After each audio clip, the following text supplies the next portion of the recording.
I wanted to touch on the next step of kind of getting the product out there, which is designing the bottles. Now, looking on your website. Your website is incredible, and the bottle design, I was really taken with the actual bottle design.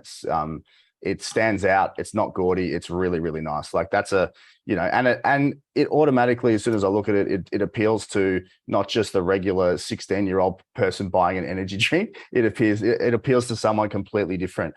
What were all of the things that you had to think about when you're going and designing a bottle and a brand and everything for market? Because obviously that's played into it big time for you guys. Yeah, no, I think you're on the money there with. I think I've read some research where most people for the first 5 or 6 times they purchase your product don't actually recognize the trademark or logo. It's really the packaging that they remember and what they go back to when they go back to shelf. And for us, even from the shot, we always wanted to stand out. We didn't want to be in a competitive space. So we, when the crowd zigs, you zag, or go against when you find yourself on the side of majority, stop and pause. I think it was Mark Twain. Mm-hmm. And we took some of those principles into it. I'm a big Apple guy. And so I loved Apple's design aesthetics of clean and minimalistic and kind of intuitive. We actually internally called our project names around each of our product ranges, one of the Apple ranges. So I like to think the shot was our kind of Apple II, where it was like first in the category. It really invented back then the personal computer, but it was still for hobbyists. It was still for people who, were going to plug in their own keyboard and write code, but it really created the personal computer, even the idea of having, having a functional, nootropic drink.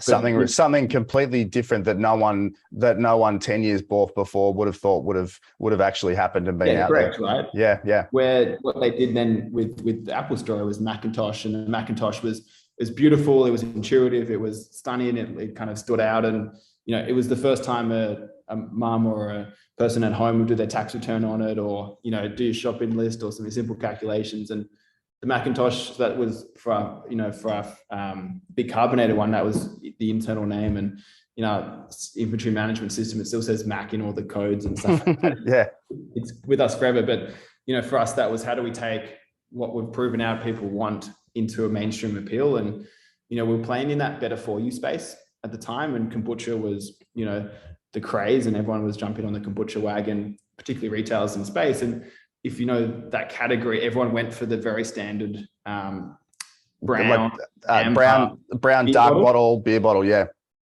So, and every single brand had that at a moment in time, and we were going to go right next to them. It's like, how do we stand out? So instead of that kind of like, thin neck and big base, we're like, how do we do more of a base from top and bottom, more of a cylinder? So there was a company actually in the US called Buy, and they sold to Dr. Pepper for 1.7 billion. And Ben's been an incredible mentor and advisor to us over the years. But he had a drink called Buy, and I really liked the shape of his bottle. It was a water bottle in the US. And then I loved Voss, to be honest. And everyone loves Voss, but geez, it's expensive. Exactly. So I think their packaging was so good, people will find to pay for it for a long period of time.